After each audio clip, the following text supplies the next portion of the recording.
Hey friends, and if you're new here, my name's Anna, and my channel is about CrossFit and coffee and anything else I feel like making in between. But those are the two major components of this channel. As you saw by the title, I got to try Orange Theory Fitness.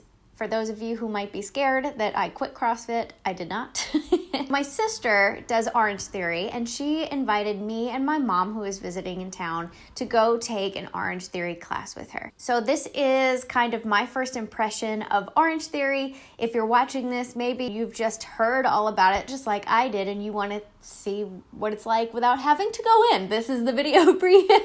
Right off the bat, my first impression of Orange Theory is that it's very similar to CrossFit. It still has its own things that make it unique, but I felt pretty comfortable being able to go in and complete the workout. So on your first day, if you're going to go for the first time, they're going to ask you to fill out a form that asks for a lot of information, such as your name, your age, your weight, and your gender. And they take that information and enter it into their system, which then comes up with a maximum heart rate number for you.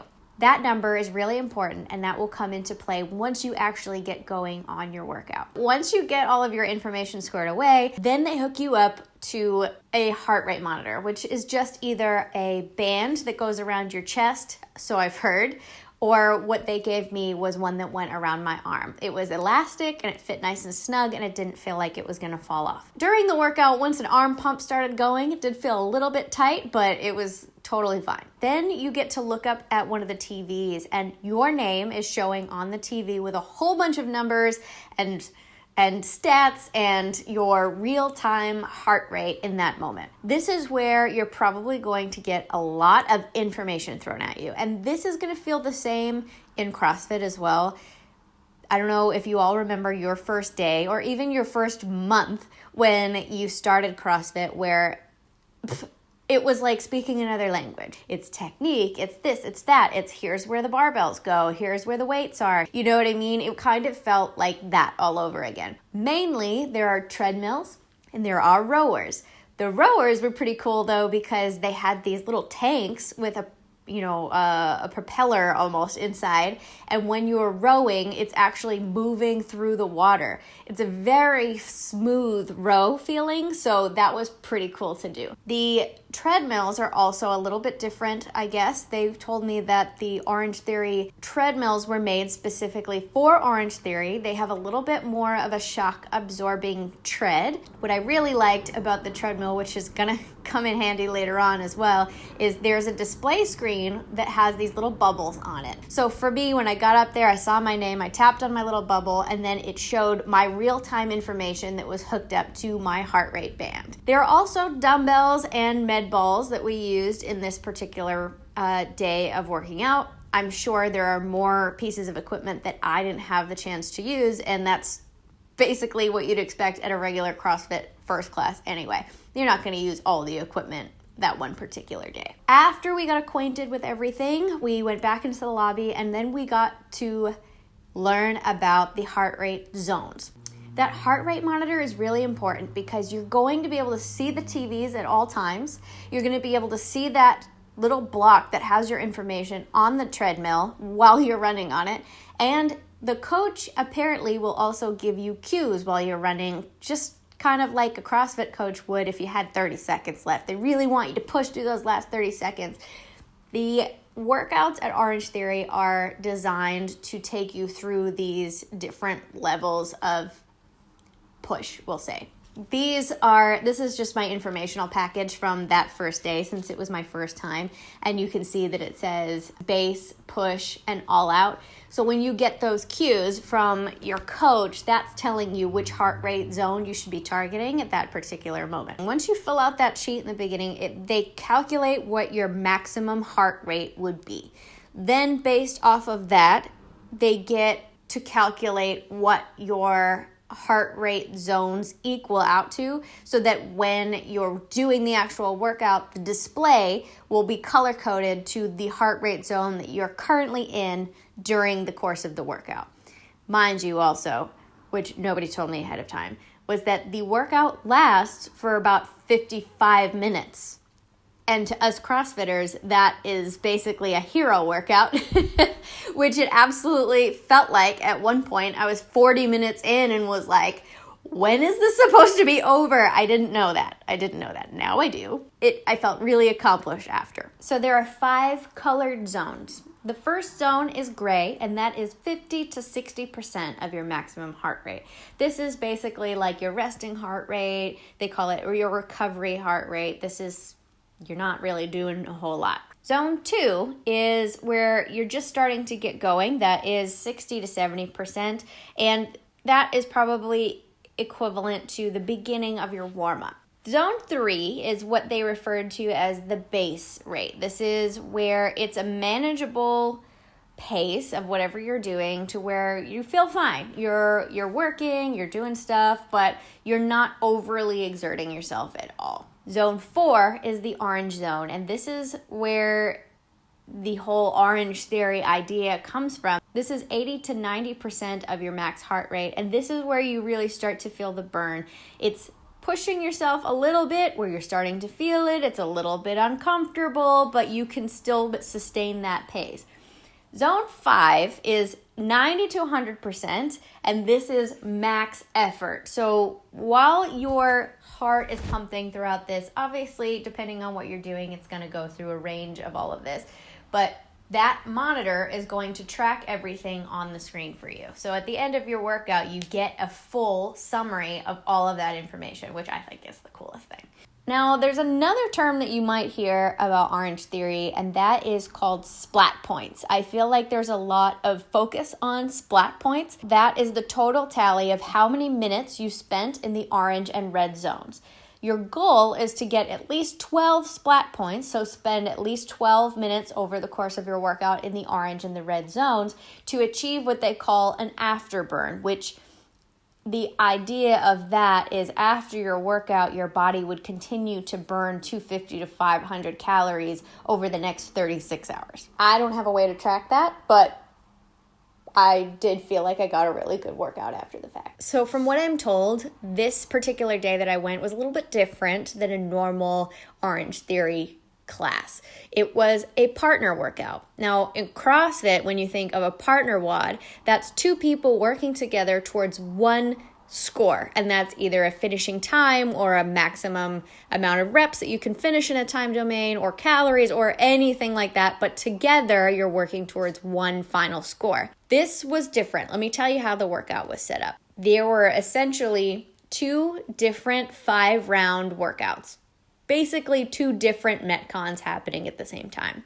One partner A, would be doing a 0.2 mile or just less than a 400-meter run on the treadmill. Then after that run was done, you'd go down to the floor and you would pick up either an 8 or a 10-pound medicine ball. It was basically like a weighted basketball is what it felt like to me. You would do squats with arm movements. You would do jumping squats. You would do Russian twists. There were 4 different movements with the med ball, and you would do 15, 15, 10, and 10 reps, and that would be 1 round. The goal was to complete 5 rounds of that. Partner B, at the same time that partner A was going, would be doing a different 5-round workout. They would be starting on the rower, and they would be doing 300 meters on the rower, then get up and go to the dumbbell station and do bicep curls, and then front rack squats, shoulder presses, and then from there grab a different dumbbell and do sumo squats to a jump. You do a sumo deadlift with the dumbbell, put the dumbbell down, and then do a jump squat. Basically jump up in the air and then go back and forth. So with that, you would do 15, 15, 10, and 10 reps. Same rep scheme, different movements for those rounds. But instead of coming together for the 2 of you to make a common score at the end, one of you was the pacer. The idea was whoever finished first, partner A or partner B, would then go tag out their partner and you would switch stations. And if you finished another 5 rounds, then you would switch again. I did not finish 5 rounds of mine. I was partner A, so I started on the treadmill. It took a minute for me to kind of get used to the pattern of movements and figure out which weight med ball I wanted to use. The thing that I also thought was pretty cool was that you get to choose the intensity of which you work out. So you didn't necessarily have to run on the treadmill. You could jog or you could walk. And you can also adjust the speed and incline of your workout as well. Oh, I forgot to say also that 0.2 mile run was also supposed to be at a 1% incline, which I forgot halfway through my first round. And my sister came out of nowhere and slapped the button for me to get me up to where I was supposed to be. My mom was my partner, but I honestly didn't even really get to see what she was doing. She finished her 5 rounds before I did.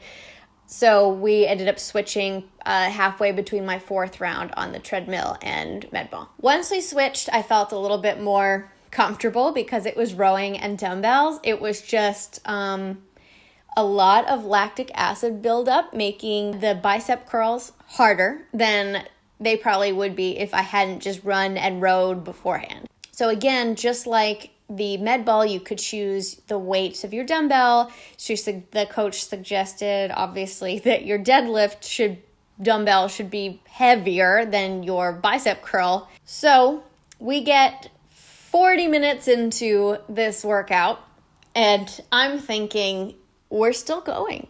I feel like I got into a really good pace towards this time in the workout. I think it ended up being 55 minutes with a 5-minute cool down about. So we're going, and we finish, and my sister comes running over to me afterwards and is like, "You got 40 splat points?" And I'm like, I don't know what that means. Because, like I said in the beginning, you're getting so much information thrown at you that all of that stuff that I talked about beforehand was like, thrown in your face of like, okay, sure, I get it. After the time limit ran up, they said that we were done. Everybody wipe down your equipment and come over to the center of the room, and we'll all do a couple of stretches together to cool down. I ended up spending 39 minutes, as you can see, in the orange zone. And I totally blame CrossFit for that, of just how I'm used to moving through workouts is not redlining, which is very appropriate for this red zone thing. Not necessarily redlining, but getting close to it and sustaining that feeling throughout your workout. So this is an accurate representation of how I attack a workout as a CrossFitter. I spent 5 minutes in zone 1, which I imagine was the warm-up. Oh, I forgot to even talk about that. There was a warm-up, and the first thing we did was get on the rowers. Some people got on the treadmill, some of us got on the rowers, and we did, I would say, probably 3 minutes or so on the rower. It was not for a particular distance. It was for getting used to the technique, which I can see would be really helpful for somebody who's never rowed before, getting used to that and just getting your blood pumping a little bit. And then what happened was we went out into the middle of the open floor area, and the coach showed us what movements we would be doing for the workout. Also, what was super helpful was those same movements, the actual workout was displayed on TV screens around the room. So if you forgot what the movement was or you forgot what you were supposed to do, there was actual little moving human on the screen that was doing the movement with the number of reps underneath so that you could just get back on track. So now back to my summary. So as you can see, I spent 5 minutes in zone 1, 1 minute in zone 2, 8 minutes in zone 3, and just pretty much stayed in the orange zone, zone 4, for 39 minutes. And I hit the red zone, zone 5, for 1 minute. I burned 596 calories. I earned 40 splat points, which is the combination of minutes spent in the orange and red zone, which is 40.